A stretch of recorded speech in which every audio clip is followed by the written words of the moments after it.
Inside IEM, le podcast de la Digital School de De Vinci Higher Education.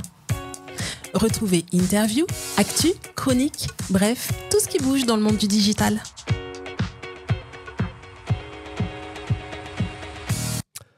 Bonjour Médina, comment ça va? Bonjour Christophe, bonjour aux internautes. Bonjour à toutes et à tous. Oui, welcome. Ouais, ça y est, c'est parti pour encore un nouvel épisode de Inside IEM. Alors aujourd'hui, qu'est-ce qui va se passer? Qui allons-nous recevoir? Alors, nous allons recevoir un homme exceptionnel, extraordinaire, magnifique. Le maestro de la 3D. La 3D, exactement. Ouais, c'est ça. Le chef d'orchestre. On lui fait une super intro. Voilà, c'est ça. Oui. C'est celui qui pilote l'axe 3D, la 3e dimension. Alors, en science-fiction, il y avait la 4e dimension et la 5e dimension. Ça. Là, on est dans la 3D, celle qui est à notre portée. Et je vous demande d'applaudir Ekarat Rodong. Yes, il est là, parmi nous. Bonjour Ekarat. Bonjour tout le monde. Bon, ça va bien? Bonjour Christophe, bonjour Médina. Très bien. Ravi d'être là. Bon, écoute, voilà, on est là pour parler un petit peu de tes sujets, de tes topics, de ton actualité, de ce que tu fais avec les étudiants à l'IM. Voilà, donc juste 2 minutes, tu as 30 secondes pour te présenter, ce que tu fais, ta vie, ton œuvre. Bonjour, je m'appelle Ekarat déjà, donc j'ai travaillé dans le secteur de l'animation des VFX pendant un peu plus de 15 ans, il y a presque 18 ans, avant de rejoindre l'IM en 2020. Donc, d'accord. J'ai commencé ma carrière plutôt dans l'animation 2D, ancien étudiant des Gobelins, et très vite, donc ça c'était vers la fin des années 90, la 3D est arrivée. Donc j'ai basculé vers l'animation 3D, travaillé dans le jeu vidéo pendant quelques années, puis après donc, dans les effets spéciaux et l'animation. Ok, super. Et donc aujourd'hui, tu supervises l'axe qu'on appelle la filière jeu 3D, animation 3D de l'IM Digital School. Exactement. Donc maintenant, je transmets ma passion. Ça reste une passion. Je continue à en faire, même si c'est même une des raisons pour laquelle j'ai rejoint l'IM, parce que qu'on est en produit, on a moins de temps pour faire des projets personnels, pour expérimenter, etc. Puisque c'est des journées très très longues quand même dans notre secteur. Et voilà, ça me permet de transmettre ce qui m'anime. Je vais utiliser le passé, ce qui m'anime depuis des années. Même si on monte bien avant, depuis que je sais tenir un crayon, pratiquement, je dessine. J'ai toujours passé mon temps. Tu fais la 3D, mais tu fais aussi la 2D. C'est ça que tu es en train de me dire. Exactement. C'est intéressant en fait d'être passé par le dessin. Alors Eka, je vais te proposer de bien parler dans le micro pour qu'on entende bien ta jolie voix. J'en profite moi justement pendant ce petit interlude pour juste rappeler la 3D. On se dit mais qu'est-ce que c'est que ça? C'est uniquement dans le monde du jeu vidéo alors que ça fait partie de notre univers depuis très longtemps. Alors avant qu'on fasse l'inside, je me suis dit tiens, je vais regarder les origines de la 3D. Et ça a commencé en 1838, l'invention de la stéréoscopie dans ce que j'ai trouvé. Et surtout, tout le monde parle notamment du film Le Train des Frères Lumière, dans lequel on avait un train en 3D. Et il y a eu un vent de panique. Les spectateurs ont vu une projection en 3D pour la première fois. Ils sont sortis en hurlant, en ayant peur que le train soit vraiment en train de foncer vers eux, puisque c'est la première fois qu'ils voyaient C'était pas vraiment un film la 3D, mais en fait, l'effet donnait un sentiment de 3D. Mais c'est très marrant, cette anecdote, en fait, qui est presque une légende urbaine. Ça tient depuis des années. Alors, En fait, les Frères Lumière, lorsqu'ils ont fait cette projection, d'ailleurs, c'est même pas leur premier film. Le premier film des Frères Lumière, c'est Sortie d'usine. C'est un film qui était tourné dans Sortie d'usine de Lyon, où on voit d'ailleurs des gens sortir de leur journée de travail. Et il y a eu la projection de ce train, mais la particularité du train des Frères Lumière, c'est qu'il était filmé avec cette impression que le train arrivait vers nous. Donc la caméra était bien placée face, comme c'était sur le quai. Mais les gens avaient quand même conscience qu'ils regardaient un film. C'est juste que c'était très nouveau pour eux. Les Frères Lumière, lorsqu'ils ont décidé de faire les premiers films animés, en fait l'animation existait déjà. Émile Reynaud faisait de l'animation, mais en 2D, avec le pantonyme, Pleure pas, Pierrot, je crois, ou un film en animation. Mais il n'y avait pas encore l'animation. C'est un lapsus que je fais, l'animation avec des personnages réels. Puisqu'en fait, grosso modo, le cinéma, puisque tu parlais de cinéma tout à l'heure, c'est de l'animation. Le cinéma, à la base, c'est 24 photos qu'on fait défiler pour créer une seconde d'animation, de créer l'illusion de la vie, sauf qu'avant, ça se faisait en dessin. Donc pour les Frères Lumière, c'était vraiment ce côté, on va dire, reportage. Et c'est très intéressant ce que tu dis sur les Frères Lumière, puisqu'en fait, au moment où les Frères Lumière ont projeté ça, eux, ils ont décidé de faire un peu presque du reportage. Oui. C'est-à-dire de filmer sortie d'usine, un train qui rentre en gare, etc. Et à la même époque, un autre Français, Méliès, Georges Méliès, lui, qui était magicien, qui tenait un théâtre, il se disait, mais avec ce médium, avec cette image, on pourrait faire des choses beaucoup plus fantastiques. Et donc, il s'inspirait beaucoup de Jules Verne et autres. Et il allait voir les Frères Lumière pour leur dire, j'aimerais bien soit faire un partenariat, soit racheter votre invention, etc. Ils l'ont envoyé bouler. Et pour se venger un petit peu, si on peut dire ça, il a refait leur film qui était une partie de cartes que Méliès a refait pour dire voilà, je suis capable de refaire ce que fait les Frères Lumière. Et derrière, il a fait plein d'autres courts-métrages qui sont les bases des effets spéciaux dans le cinéma. Méliès, oui. Et c'est intéressant de voir comment, en fait, la concurrence amène aussi l'innovation, parce qu'on est dans envie de faire autre chose, de prendre le contre-pied, comment sur la base du réel ou d'une réalisation, on la transforme, voire on l'adapte et on crée un nouveau courant. C'est intéressant comme entrée en matière. On était dans du storytelling, Christophe, avec la voix posée. D'habitude, les auditeurs, ils entendent des choses en jouet, mais c'est bien parce qu'on a un petit côté un peu intimiste dans cet épisode. Vous qui nous écoutez, n'hésitez pas à envoyer vos commentaires, à partager sur ça. Donc, on a entendu ton parcours, entendu cette anecdote d'introduction. À l'IIM, justement, la 3D, ça c'est une expérience un peu particulière. Est-ce que tu peux nous raconter comment est-ce que ça a évolué au sein de l'IIM ? On a une personne référente, bien évidemment, qui a porté le sujet, qui est Marc Bélan, qui nous a quittés et qui a beaucoup marqué l'école. Qu'est-ce que tu peux nous dire sur l'historique de cet axe ? Alors, ce qui est très drôle, si on rapporte l'historique de l'axe avec mon expérience personnelle, en fait, je connaissais l'IM bien avant de connaître l'IM. C'est ce qui est très drôle, sans connaître l'IM. Tu vois, c'est un peu bizarre, mais dans ma carrière, j'ai entre 2012 et 2018, j'ai travaillé dans un studio qui s'appelait Nightworks, qui était à Paris, dans le 2e arrondissement, une petite start-up fondée par des potes. Et l'un de ses potes, l'un de ses patrons, l'un de ses associés plutôt, et un ami très proche. Depuis 20 ans, on a fait la même école, à différentes promos, sauf que lui, il a décidé d'aller en freelance et moi plutôt d'aller en studio. Et quand il a monté son studio, on s'est revus, on s'est jamais quitté, mais j'ai décidé de faire partie de l'aventure. On a fait de très beaux projets. Entre autres, on a relancé un petit peu la carrière de Jojo Dorowski. Pour son film, c'était La danse de la réalité. Il a fait appel à nous pour les VFX. Et en alternant, on avait 2 étudiants qui m'ont marqué, des alternants, mais vraiment, pas 2 étudiants, 2 alternants qui m'ont marqué, et je ne savais pas qu'ils étaient de l'IM. C'était vraiment les meilleurs. Pour moi, à l'époque, stagiaire, alternant, c'était la même chose. Je n'étais pas encore dans l'éducation, mais c'était vraiment les meilleurs profils qu'on pouvait avoir. Alors, je rebondis. C'est-à-dire qu'il y avait une caractéristique, c'est-à-dire qu'à travers leur attitude, qu'est-ce que tu as pu détecter qui t'a amené à te dire ils sont particuliers, ceux-là ? Alors, déjà, c'était des alternants en production, donc ce n'étaient pas des graphistes, mais ils avaient aussi cette culture graphique. Pour moi, c'était assez nouveau, on va dire, plus mature que des stagiaires classiques qui font un stage en 3D, etc. On leur donnait des tâches de responsables, puisqu'ils étaient en production. Donc, que ce soit sur la gestion de tournage, la gestion d'équipe, etc. C'était une aide vraiment très, très forte. Et voilà, et je savais qu'ils étaient là le matin et pas l'après-midi. Ah donc oui, comme ça. Donc déjà, alors on va juste rappeler un contexte. Quand on est dans le monde artistique et créatif, c'est la nuit. Oui. En fait, Karat est un homme de la nuit. Il travaille la nuit. J'ai travaillé la nuit. Il travaille la nuit et il bosse le jour, en fait. Oui, c'est ça. En fait, vous êtes des vampires à la base. En fait, les créatifs sont souvent des gens de nuit. Et tu soulignes le fait qu'ils se levaient le matin et qu'ils étaient là le matin. C'était par rapport à leur rythme d'alternance, en fait. Oui. C'était donc le matin, ils étaient à l'école, et l'après-midi, donc ils venaient chez nous. Ah oui, d'accord. Et donc c'était un rythme que je ne connaissais pas, qu'on a gardé d'ailleurs, qui est l'une des caractéristiques de l'axe 3D de l'IIM.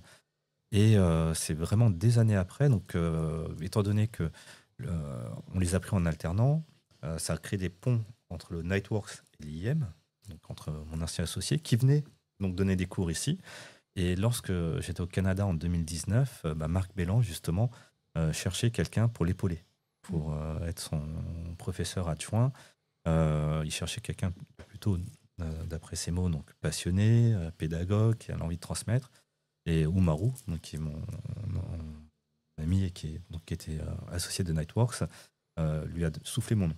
Donc, petite parenthèse sur Marc, avant qu'on continue sur ton intervention, enfin ton arrivée à l'IM, on peut dire un petit mot sur Marc bien sûr, ouais, parce que c'est incontournable. Bah oui, c'est sûr, c'est quand même lui, parce qu'on l'a tous côtoyé. Effectivement, c'est, je dirais, un professeur qui a été engagé vraiment de manière très forte. C'est vrai que, et d'ailleurs, on est dans le studio pour la petite anecdote. On est dans l'endroit où Marc et Eka se sont installés. Oui, c'est vrai. Quand on a déménagé dans le truc. Donc, en avant fait, que ce soit un studio. Voilà. On pourrait même l'appeler le podcast Marc Bellan. Moi, je serais ravi même de. Parce qu'en fait, si tu veux, oui, il a su insuffler. Il y avait une. Moi, en tout cas, du retour, à chaque fois, les discussions, c'était toujours passionné, engagé sur les étudiants, sur leur culture cinématographique. Il avait une exigence qui était hyper forte, que tu as bien repris d'ailleurs. Et c'est vrai que quand moi, je me souviens, c'était le film à l'époque des dinosaures, la véritable histoire des dinosaures, qui était. Je me dis, waouh! C'est-à-dire. L'année où je suis arrivé. L'année où tu es arrivé, mais c'est l'année. Vendu l'école, j'ai fait ah oui, quand même. Quand tu voyais ce film qui est somptueux, parce que vraiment. On va le mettre en lien. On va le mettre en lien. Oui, certainement, sûrement même. Je pense. Là, ça te donnait le résultat de l'exigence que lui avait su insuffler à bon nombre d'étudiants qui sont passés entre ses mains. Et effectivement, de cette exigence, de cette recherche, de la valorisation de ce que les étudiants font, parce qu'en fait, dans ton axe, la difficulté, c'est le projet. C'est-à-dire, si tu sors pas le projet, pas d'une vie, parce que c'est le début, mais c'est une référence absolue. Donc, en fait, c'est plus que ton CV, c'est vraiment ce qu'il faut absolument avoir en tête. Donc, en fait, quand tu vois ce film, et tous ceux d'ailleurs qui ont participé à ce film, on sont engagés, ont même monté leur boîte, je crois, c'est ça, il y avait cette idée-là. Donc en fait, là, la réussite, elle est entière et pleine. Et moi, je me souviens de ce film qu'on n'avait pas le droit de montrer. C'est vrai. C'était la grosse festival. C'était la grosse frustration, en fait, de ne pas avoir la possibilité de voir le film en entier. Et effectivement, à chaque fois, que ce soit auprès des parents ou des étudiants, le retour, il était waouh, c'était incroyable. Ça reste un étalon encore aujourd'hui. Ça reste un étalon. Il y a de très beaux films. Depuis, on a fait de très très beaux films dans l'axe. Mais ça reste un modèle, une inspiration. C'est vrai que le storytelling était fantastique. Il y avait une véritable histoire de personnifier des dinosaures qui avaient disparu et pourquoi ils avaient disparu. Finalement, tu vois, avec un double message, parce que finalement, la stupidité de nos dirigeants à dire à se protéger, finalement, ils font péter la planète. Faut pas tout dire. Hein. Mais dans tous les cas, ce qui est assez extraordinaire, c'est qu'après, on va revenir sur le relais, c'est que Marc, pour les personnes qui ne le connaissent pas et qui sont en ligne et qui écoutent ou qui regardent ce podcast, c'est l'homme en noir, habillé en noir. Assez élancé, qui regardait avec un regard assez profond les gens et qui était porté par la culture, qui a connu les transformations du digital. L'IM, c'est, rappelons-le, la première école du numérique, pionnière. Ouvert en 95. En 95. Donc là, c'est notre anniversaire cette année. Joyeux anniversaire à nous. Ouais. Il a fait partie de l'histoire de cette école en apportant justement une vision particulière de la 3D. Et j'ai des témoignages des anciens qui me racontaient qu'ils passaient des heures. C'est-à-dire que c'est pas comme aujourd'hui, on est à la minute près. C'était surtout la passion et ils restaient ensemble en laboratoire et ils n'hésitaient pas à recommencer. La 3D, c'est l'art de la patience. C'est justement, moi je me permets de revenir sur toi. Patience, je suis d'accord avec toi, Mélina. Mais aussi exigence. Parce que c'est un truc sur lequel tu insistes lourdement pour les étudiants qui veulent rentrer, se dire, tiens, moi j'aimerais bien être, pas le nouveau Spielberg, mais disons, ou en tout travailler dans les gros studios. Travailler dans les studios. Pixar a fait énormément aussi pour les films d'animation 3D. Faut reconnaître quand même pas mal. Et c'est vrai qu'il y a quand même pas mal de trucs assez importants. Et en fait, quand on va au cinéma, qui est l'aboutissement final du sujet, effectivement, là, ça demande un travail et une rigueur à toute épreuve. Et un petit peu pour Marc quand même. Et pareil, Marc, je l'ai connu avant de le connaître, entre guillemets, puisque je suis plutôt un gamer. Et il y a une saga que j'aime beaucoup, Final Fantasy. Une des cinématiques, donc les films d'ouverture des jeux, c'était Final Fantasy IX qui m'a le plus marqué. On est en 99-2000, je crois, quand Final Fantasy IX est sorti. C'est l'époque juste après France 98, Zidane, etc. Et dans Final Fantasy IX, il y a un personnage qui s'appelle Zidane, qui est le héros principal. Gros clin d'œil du Japon à la France. Et les cinématiques ont été réalisées par des studios français, Ex Machina, dans lequel justement Marc a participé. Et Marc a travaillé sur ces cinématiques. Donc en fait, moi, étant étudiant, je voyais déjà l'œuvre de Marc. Mais tu ne savais pas que c'était Marc. Je ne savais pas que c'était lui. Ce qui réalisait les cinématiques de Final Fantasy 9. Et allons justement sur ta connexion avec lui. Comment est-ce que vous vous êtes rencontrés? Donc on transmet ton CV, parce que c'est vrai que c'est fascinant. Il faudrait qu'on fasse même 15 épisodes sur l'histoire de l'évolution de l'IM. Mais l'évolution de l'axe 3D, il est particulier justement. Arrive ce moment où on a la génération de Marc, et puis on arrive à une transition, donc 99, etc. Et on arrive à toi dans les années 2020. 2020, c'est ça, janvier 2020. Je retournais du Canada. Après avoir bossé sur un projet qui était un documentaire sur les dinosaures. Les dinosaures sont toujours là. Ça te poursuit. C'est vrai. Ce que je dis à mes collègues au Canada, j'ai quitté les dinosaures pour retomber sur un truc avec des dinosaures. Et travailler avec des dinosaures. Et en fait, moi, je m'étais pas du tout, j'avais pas prévu de m'engager dans l'enseignement supérieur. J'avais d'autres plans, continuer en prod. J'avais des rendez-vous avec des studios qui étaient intéressés par mon profil. Et Marc a une très grande qualité qui est la persévérance. Du coup, il m'a envoyé plusieurs mails. Il m'a appelé parce que Omarou lui a donné mon numéro. Et moi, je revenais du Canada. Ça faisait 1 an que j'étais parti. J'avais plein de choses à régler. Mais quand je disais que Marc m'appelait, c'était presque du harcèlement. J'avais plusieurs coups de fil par semaine, des mails. Je ne le connaissais pas parce qu'on n'avait jamais échangé. Puis, entre guillemets, pour m'en débarrasser, je dis je vais lui répondre. Comme ça, on règle ça et puis je passe à autre chose. Et on convient d'un déjeuner pour, un peu qu'il m'explique ce qu'il attend. Je dis pourquoi pas. Moi, d'un œil, je dis pourquoi pas, ça pourrait m'intéresser. Et le courant est très vite passé. Mais vraiment, c'est ce que vous dites, j'ai senti quelqu'un de passionné. Pas du tout quelqu'un qui était dans l'administratif. Non, c'était vraiment... presque, je dirais, un mentor. Quelqu'un qui... Ouais, c'est vrai. Je me reconnaissais en lui. Je disais, on partageait les mêmes valeurs. Et ce qui a fait le déclic, et je pense que c'était réciproque aussi, c'est que quand je parlais du programme, ou plutôt de comment je voyais la formation, donc c'était une discussion très, très libre, on déjeunait ensemble, et il se reconnaissait dedans. Enfin, on était en accord. Et je crois que... l'une des premières questions que j'ai posées, c'est est-ce que j'ai le droit de tout casser? Carrément. Oui, est-ce que j'ai le droit? Est-ce que si j'arrive... Tu parles des contenus de programme, exactement, etc. C'est-à-dire que sur le programme, si j'arrive, je peux vraiment rentrer dedans et démonter le Lego. En fait, on a quelqu'un qui parle posément, mais si je comprends bien, il est arrivé, il a dit rock and roll. En fait, oui, mais c'était aussi un peu l'état d'esprit de Marc aussi. Oui, c'est ça. Et un logiciel que les étudiants de l'IM, maintenant, quel que soit l'axe, connaissent tous, maintenant, c'est Blender. Oui, parce qu'avant que j'arrive, on était sur 3ds Max en année 1, qui est une usine à gaz, qui est très bien. Mais pour l'initiation en année 1, je trouvais ça un peu lourd. Et puis même, comme je fais pas mal de veille, je me disais, puis ça faisait un bout de temps déjà que Blender commençait un peu à être mis en avant dans la création 3D.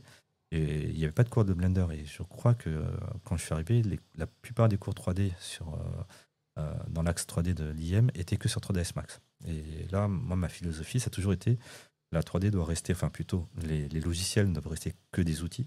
C'est vraiment leur fonction première. Et je disais à Marc, moi, si j'arrive, je voudrais que les étudiants touchent un grand panel de logiciels. Mon cauchemar, entre guillemets, ce serait que les étudiants deviennent des pouces-boutons. C'est-à-dire... On va arriver justement sur ta patte, parce que le compteur tourne, le temps passe, et les internautes se disent raconte-nous, toi. Oui, parce que là, pour l'instant, on n'est qu'à la première partie de l'histoire. C'est vraiment le début de la genèse. Voilà. Et toi, qu'est-ce que tu as apporté justement à l'Axe aujourd'hui? Quand un étudiant vient à l'IEM, qu'est-ce qu'il peut trouver comme matière et comme parcours, justement? Que la 3D fait partie de la vie aujourd'hui. Il y a 20 ans, c'était moins le cas. C'était très... je repense à des clips, des pubs, c'était extraordinaire. Maintenant, ça fait partie du quotidien. Toi, qu'est-ce que tu apportes depuis que tu es là? Alors, en fait, en 3D, comme quand on a discuté avec Marc, c'était déjà la passion. Dans ce secteur-là, il faut, il disait tout à l'heure Christophe, être passionné. Et pas du tout. Quand je parle de passion, c'est voilà, moi j'ai travaillé sur plus d'une quinzaine de longs métrages et des fois des gens sont étonnés parce que je les ai pas tous vus. Il y a des films sur lesquels j'ai travaillé, je les ai jamais vus parce que ça prend des mois, des nuits de travail dessus et c'est pas parce que j'ai travaillé dessus que je me sens obligé d'aller le voir. C'est-à-dire que ce film-là, si j'aurais pas travaillé dessus, je serais jamais allé le voir de toute manière. Donc c'est pas une question d'ego. C'est pas parce que j'ai travaillé sur ce film qu'il faut absolument que j'aille le voir. T'es pas dans le syndrome c'est moi qui l'ai fait. Ah non. Et c'est exactement ce qu'il faut éviter. Ouais. Et donc du coup c'est vraiment ça la passion. Si je fais on va dire une petite comparaison avec le jeu vidéo et même avec l'animation, on peut être fan de Pixar, aimer les Marvel, se taper tous les Marvel, connaître tous les embranchements des multivers, etc. Il n'y a aucun souci. Il y a une différence entre travailler dans le secteur et aimer. Comme avoir une différence entre jouer aux jeux vidéo, j'adore jouer aux jeux vidéo, et je veux travailler dans le secteur du jeu vidéo. C'est vraiment des choses différentes. Moi, j'ai eu l'opportunité de travailler sur un Marvel, sur Thor, et ce qui était très drôle, c'est que j'avais des collègues qui détestaient les super-héros. Ils trouvaient ça nul. Tu veux dire qu'il y a une forme de volonté de détachement entre non, c'est pas leur le travail et l'aboutissement du travail? Oui, d'une certaine façon. C'est une chose qu'on retrouve, tu vois, en parallèle avec Cannes, où tu as beaucoup d'acteurs qui n'aiment pas se voir ou regarder leurs films. Enfin, ils le voient généralement, mais...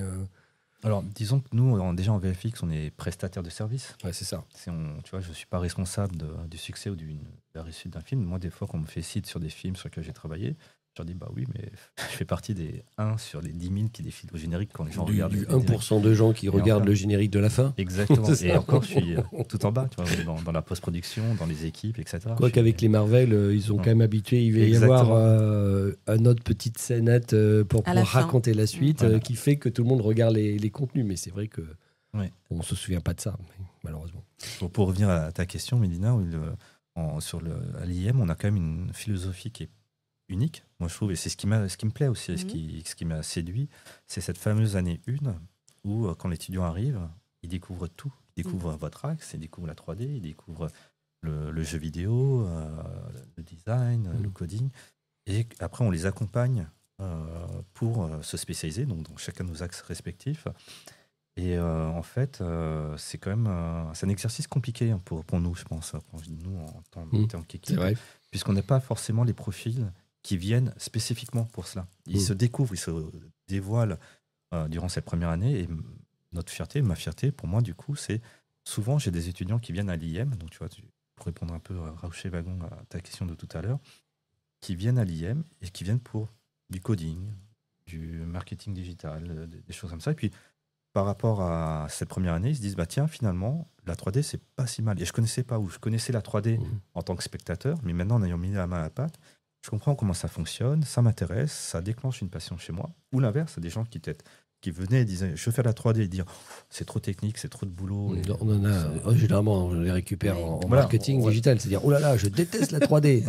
Non pas parce que ça demande un niveau, une exigence que tu précises à chaque étudiant qui met le pied à l'IM, une exigence et une résilience dans l'apprentissage qui est énorme. C'est-à-dire que moi je vois ici, tu vois, pour le studio au 5e étage, sans vous raconter, dévoiler tous les locaux, et les salles 3D, elles sont quasi... si tu ouvrais 24 heures sur 24, elles seraient c'est une demande des étudiants. 24 heures sur 24. Ils sont engagés, les étudiants. C'est assez extraordinaire. C'est-à-dire qu'en fait, si tu veux...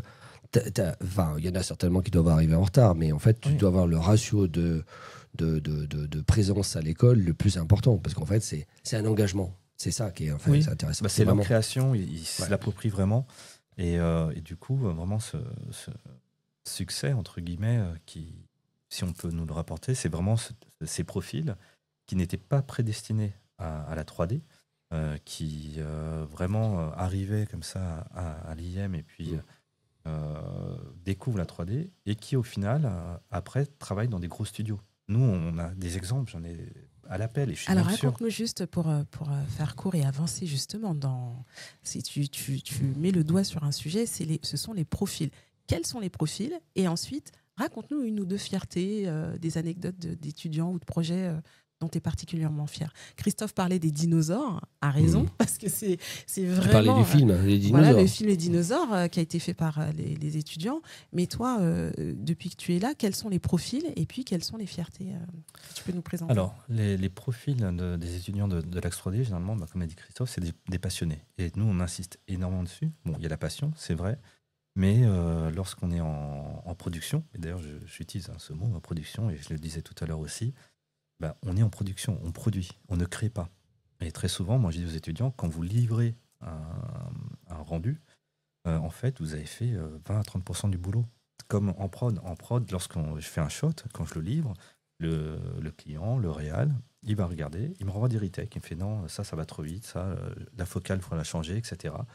Et très souvent, moi je dis aux étudiants, quand j'ai des projets sur lesquels j'ai travaillé, j'en suis à la version 125 avant qu'il y ait une décision. Et souvent, ça arrive aussi que le client dit on peut revoir la version 76 ? Ah ouais, en fait, c'était pas mal, on va en rester dessus. Et ça fait partie du job, en fait. Tu parlais de résilience tout à l'heure.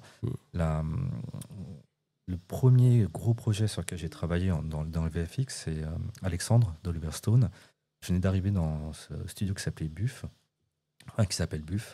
Et j'étais en animation, parce que j'ai une formation d'animateur à la base. Et j'avançais plutôt bien, donc on m'a donné un plan un peu compliqué. On m'a donné un plan qui était un aigle qui se bat contre un serpent, donc mélange de 3D avec la captation des animaux qui étaient filmés en vrai, sur fond vert. Enfin, c'était assez lourd comme plan. Et tu parlais de nuit tout à l'heure. J'avais la pression, ça faisait à peine un mois et demi que j'étais arrivé dans ce gros studio. Et du coup, j'ai pas dormi pendant 3 jours pour faire ce plan. J'avais la chance d'habiter un quart d'heure, 20 minutes en transport en commun du studio. Donc le midi, je rentrais chez moi, je prenais une douche, je faisais une petite sieste d'1 heure et je repartais au boulot. Ça a duré 3 jours pour le livrer, etc. Donc, qui a été validé. Oliver Stone a approuvé le shot. Et lorsque le film est sorti, j'ai appris que le shot était coupé au montage. Voilà. Donc du coup, les boules. Non, mais c'est très bien en fait. C'est parfait puisque ça m'a complètement détaché de ça. J'ai quand même été payé le shot. Ouais, mais ça c'est la moindre des choses quand même que tu sois payé. Mais franchement, il y a un peu de frustration quand même là-dessus. Non, pas du tout. Et alors peut-être pour ça, je suis pas allé voir le film. Ouais, c'est peut-être à cause de ça. Peut-être que ça, j'étais un peu jeune. Je me venge. Tu verras pas. Pour ceux qui connaissent ce film, il existe sur plein de versions. Tu as une version cinéma, une version télé, etc. Et sur la version longue, il y a ce fameux shot. Donc j'ai eu le temps de voir des années après. Mais voilà. Et en fait, ça m'a tout de suite mis dans le bain en me disant la résilience. C'est en fait, donc, on fait du boulot, il faut être exigeant et il faut se détacher du boulot. Et donc, pour revenir à ce que tu disais par rapport au profit des étudiants, moi je leur dis, voilà, on n'est pas à l'école, au collège ou au lycée où on fait une rédaction, un devoir quelconque, on a 14/20, on se dit on fera mieux la prochaine fois. Non, le réal, le client, il dit très bien, là ce que tu fais, entre guillemets, ça vaut 14, moi je vise le 18, donc tu me le refais. Et ainsi de suite, jusqu'à atteindre cette perfection. La perfection, c'est l'attendu. Christophe, je pense à nos étudiants en marketing qui sont... Alors nous avons des orateurs, donc il y a beaucoup d'échanges et de négociations. Ce qui est intéressant, c'est qu'il y a des profils vraiment, pour revenir sur le cas de l'école, nous avons des profils variés. Et en fait, il y a des profils qui ont besoin aussi de s'exprimer plus. Là, on est plutôt dans des profils qui sont dans l'abnégation, le don total au projet et la satisfaction client. Nous, on l'a aussi, mais ils ont aussi... il y a des jeunes qui sont vraiment dans cet abandon et ce lâcher-prise très tôt. Donc, c'est intéressant de voir les différentes maturités. Nous, on les accompagne dans l'évolution à l'acceptation, justement, le studio podcast, les travaux qu'ils font, quand Christophe les embarque dans des sujets marketing très pointus avec des KPIs, donc des objectifs très clairs. en fait, voilà, l'idée, c'est que ça permet de voir que nous, on a un temps un peu plus long dans l'accompagnement à la maturité versus tes étudiants qui, très tôt, après la première année, tu détectes en fait des profils qui sont dans « on travaille », mais en fait, ton ego, c'est le projet.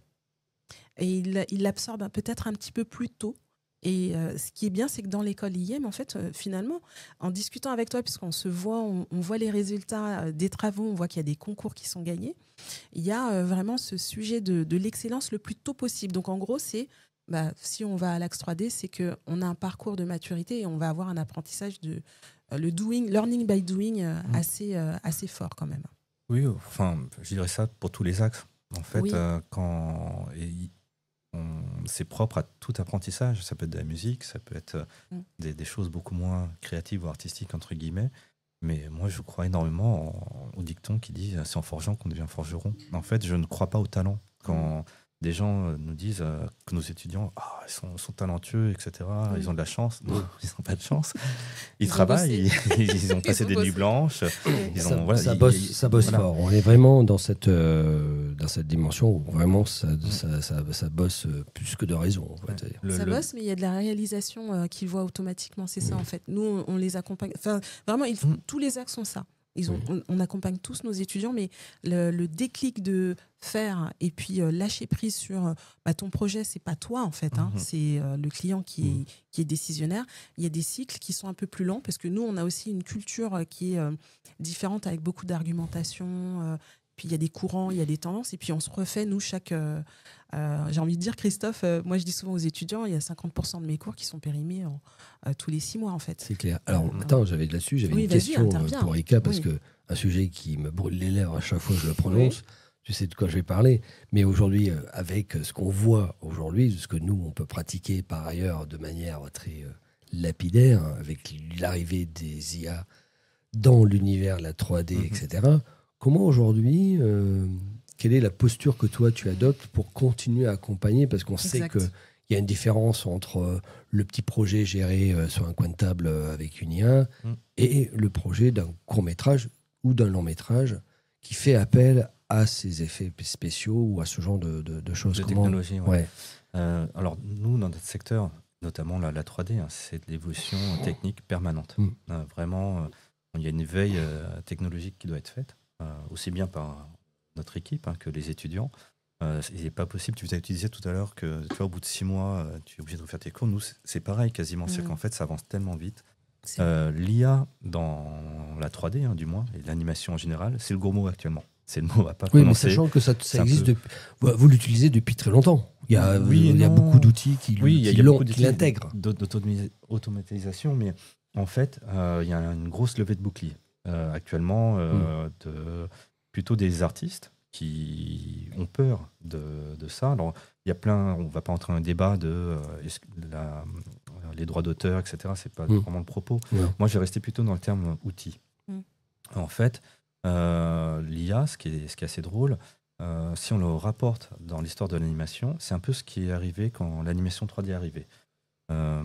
Il y a cette année, en novembre, on était au RADIRAF, c'est les rencontres animation, développement, innovation, qui ont lieu à Angoulême chaque année, qui regroupent les écoles, les studios d'animation, les sociétés qui génèrent les nouveaux outils, justement.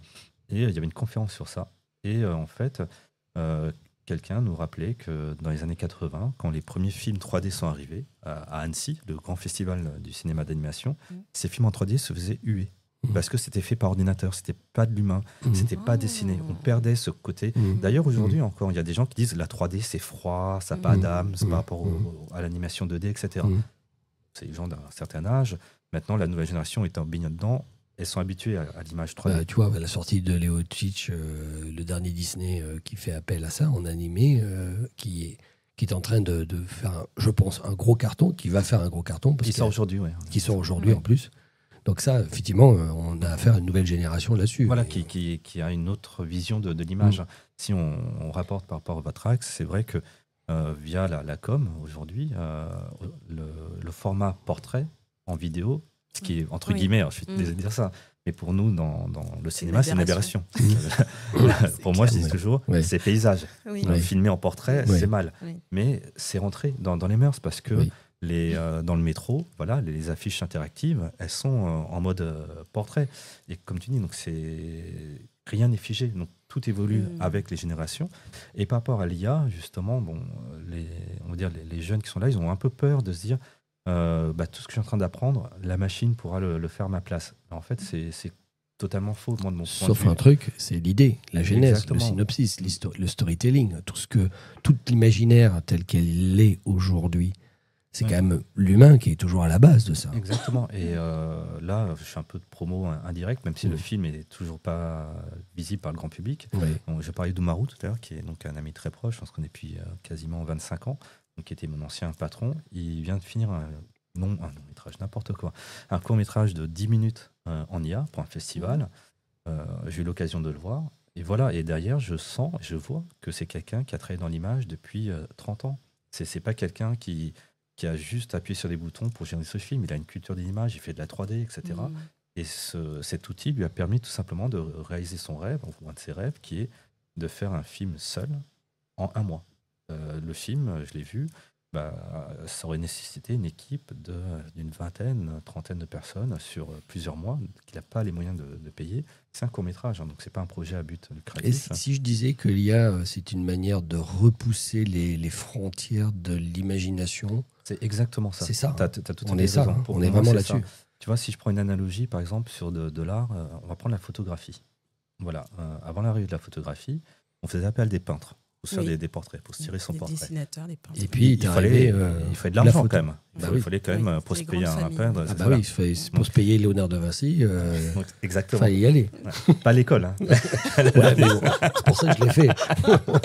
Mais tu vois, La boucle se boucle. Ce qui est très drôle, c'est que si on reprend un peu dans l'histoire de l'art, au départ, les gens qui avaient le droit d'avoir leurs portraits, c'était la noblesse ou le clergé. Donc c'était quelque chose de très codifié. Puis sont arrivés les bourgeois, qui eux se disent je suis pas noble, mais j'ai de l'argent. Donc je peux te payer. Ils deviennent des mécènes.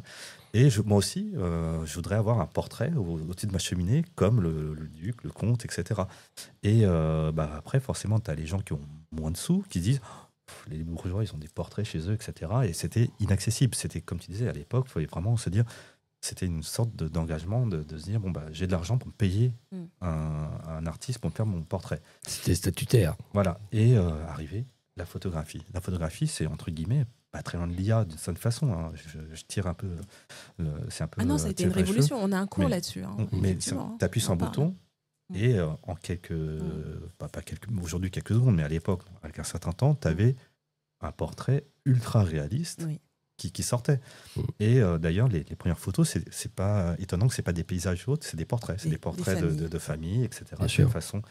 Et voilà, donc ça a permis à des gens qui n'avaient pas les moyens d'avoir un souvenir. Si tu continues l'analogie, c'est qu'à un moment donné, le passage de l'argentique au numérique, le passage de l'appareil photo au smartphone, fait que ça démocratise le sujet. Aujourd'hui, il y a des gens qui se sont découverts une passion pour le shooting sur Instagram, il y en a une tripotée, avec des effets spéciaux, ils reviennent avec des effets d'animation qui te rend soit le reel ou l'image absolument extraordinaire. Donc c'est vrai qu'on a toujours on repousse cette limite vraiment de l'imaginaire, et c'est vrai que l'IA joue ce rôle-là. Enfin, en tout cas, il faut que les étudiants aient cette vision-là. Parce pour moi, ça ouvre des portes. C'est-à-dire, si jamais je prends l'animation 3D, c'est-à-dire que ça permet à des gens qui n'ont pas les compétences en 3D de s'exprimer.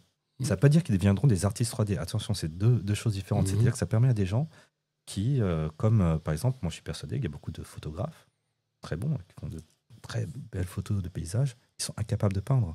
Mais est-ce qu'on va leur interdire de représenter leur vision d'une forêt? Non. Et tu parlais de photos tout à l'heure. Oui, en effet, aujourd'hui, tout le monde a un smartphone avec plusieurs objectifs focaux sur le smartphone, mais ça n'a pas tué le réflexe. Le réflexe, l'appareil photo pro, il reste pour les pros. Et donc, tant mieux si ça ouvre la porte, comme tu dis, à des jeunes qui découvrent le cadrage, qui découvrent les focales, d'abord via smartphone, et puis qu'à un moment donné, ils vont se dire, je vais peut-être passer à la gamme supérieure, je vais aller au magasin. Ça fait un filtre, en fait. On peut, pour conclure, dire que... C'est un filtre, je dirais, c'est plutôt un tremplin. Un tremplin, oui, il y a les deux. Cette capacité, à un moment donné, ok, je teste, je vois, et d'ailleurs, c'est pour revenir un peu sur la philosophie de l'école, sur la première année, on est vraiment dans ce laps, c'est-à-dire on va faire tester des choses aux étudiants pour valider si oui ou non ils ont envie de continuer dans leur passion sur le sujet. Et c'est exactement comme ça qu'effectivement, ils arrivent à se déterminer par rapport à un futur qui peut être un métier, bien sûr. Oui, parce qu'on a des préjugés un petit peu sur quels que soient les axes qu'on propose. On peut se dire, bah tiens, le jeu vidéo, ça m'intéresse pas trop, c'est pas trop mon univers. Et puis tout d'un coup, quand on découvre la mécanique, comment on se construit un jeu, faire du design pour le jeu vidéo, se dire, ah bah oui, je le voyais pas comme ça. Finalement, Ah, mais c'est intéressant. En fait, en gros, on est dans l'air du temps. Nous, on n'a même pas peur. On entraîne les gens à ne pas avoir peur. Bah non, on n'a jamais aller. Oui, enfin, quand je parlais de filtre, l'idée, c'est simplement de se dire, allez, je fais le tri. Ça, finalement, c'est pour moi, c'est pas pour moi. Ça permet de s'accélérer. Et je retiens un point. Tu parlais de la culture. Et je pense que ce qui est intéressant dans la 3D, tu parlais de dessin.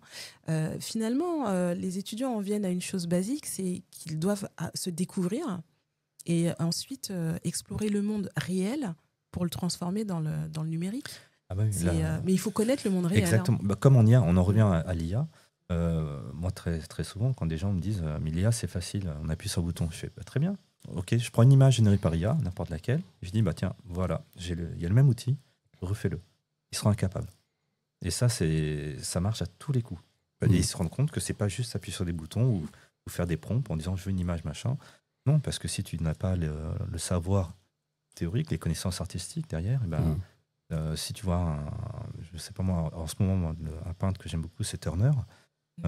Si jamais tu ne sais pas ce qu'il a fait comme type d'œuvre et que tu as juste vu une œuvre de Turner avec ses soleils qui sont bien cachés, c'est vraiment le début de l'impressionnisme quasiment pour moi. Si tu n'as pas cette culture-là, jamais tu pourrais ressortir une image type Turner. Et puis même derrière, est-ce que peut-être pour s'amuser, quand quelqu'un veut un peu imiter un style ça peut être du Ghibli, ça peut être n'importe quoi pour s'amuser, voilà, ça reste encore un hobby entre guillemets. Mais pour les professionnels, tu vois, l'IA actuellement, ils se penchent dessus, mais c'est pas du tout les mêmes enjeux que poster une image sur des réseaux sociaux, dire ah tiens, j'ai fait mes muses avec l'IA. Puis ce qui est marrant, c'est que l'être humain se lasse vite. On a bien vu la hype autour de Ghibli, ça a duré ou les packs. Ça n'a pas duré parce qu'ils ont un peu coupé le système. Là, par contre, il y avait un petit problème de droit. De droit, exactement. Non, mais comme quoi. Oui, mais il y a aussi les êtres humains qui se lassent. Et quand on a une trend, finalement, les créatifs finissent par s'en sortir. Oui, mais je rejoins Ekarat sur le fait de la compréhension, de la manière dont le sujet a été composé, tu vois, sur la peinture, tu vois. Imiter l'impressionnisme aujourd'hui, il y a un peu le faire. Mais derrière, la texture, tous ces éléments physiques, tu vois, la rhétorique, tu vois, la manière dont l'art de savoir faire passer des messages, de transmettre les informations, tout ce qui est même la logique sémiologique, c'est-à-dire les mots qui sont référents quand tu parles de plongée, contre-plongée. Si tu n'as pas une culture photographique, tu ne sais pas. Tu passes à côté. Tu vois, le travelling sur le sujet, c'est un terme très cinématographique. Qu'on a tous plus ou moins, parce qu'en fait, Apple nous a fait croire qu'on pouvait faire des films avec son appareil photo. Mais quand ça reste un film de vacances, mais quand ils nous font la petite fille qui chante à Broadway et puis son père qui la filme, et puis que tu te dis, ouais, c'est quasiment un petit court-métrage, c'est super beau, tu te dis, ouais, à mon avis, ils ont utilisé plus que d'un iPhone. C'est ça. Ils ont fait quand même pas mal de choses derrière. Ça a été fait par des pros. Moi, c'est ça. Exactement. C'est ça, c'est que ces personnes fait par des pros. Moi, souvent, je fais c'est un petit clin d'œil à votre axe. J'ai une image que je montre aux étudiants. C'est surtout comment se passent les tournages. C'est une pub de quelqu'un qui se prend en selfie. Pour une marque de smartphone et autres. Et on voit la photo finale qui sert en com, etc. Et derrière, il y a la photo du set qui est pris et on voit qu'il y a un bras qui est pris dessus, il y a la lumière partout, que le décor est complètement fake.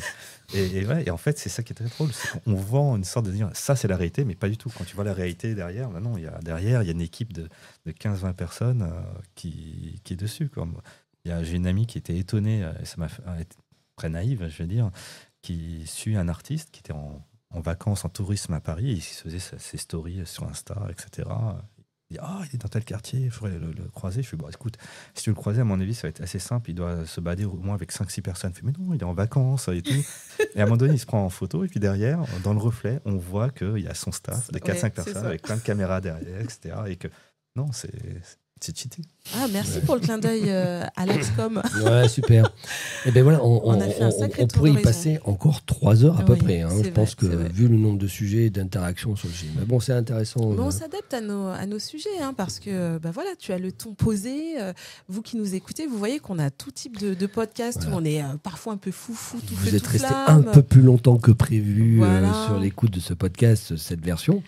Mais c'est pas grave. C'est un podcast fait à partie. déguster, en fait, Voilà, c'est ça. tranquillement. Va falloir que vous le repassiez 1 fois, 2 fois, 3 fois pour comprendre tous les éléments de langage du maestro de l'Axe 3D et Karat. Voilà. Et parce que je pense que c'est super riche et en termes de culture. Et moi, je trouve que cette polyvalence qu'il y a, nous, à l'école, sur ce sujet-là, c'est vraiment une force sur laquelle il faut continuer de s'appuyer. Je veux dire, quoi de mieux que quelqu'un qui va s'acculturer dans l'animation 3D avec un sens de la communication, un sens de la programmation, un sens de l'explication, du coding, etc., de tout ce qu'on peut y faire. Et vraiment, là, on va avoir des gens qui peuvent avoir plusieurs carrières, finalement. C'est ça qui est intéressant. Oui. En tout cas, voilà, nous sommes 3 passionnés de culture, ça s'est entendu. Hein. Alors toi, tu parlais d'œuvres d'art. Je pense qu'on en construit tous les jours avec nos étudiants. Ce sont nos œuvres d'art, un petit peu. On essaye. On essaye.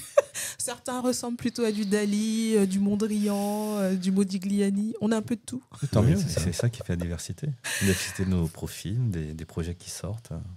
Donc, affaire à suivre. Okay. Le mot de la fin, Christophe, comment on conclut? Je sais pas. Eka, c'est toi le mot de la fin. Oui. Okay. Qu'est-ce que tu peux dire, qu'est-ce que tu voudrais dire aux auditeurs qui nous écoutent, qui sont pas des millions encore, mais peut-être qu'un jour ça viendra. Oui, juste un demi-million. Un demi-million, voilà.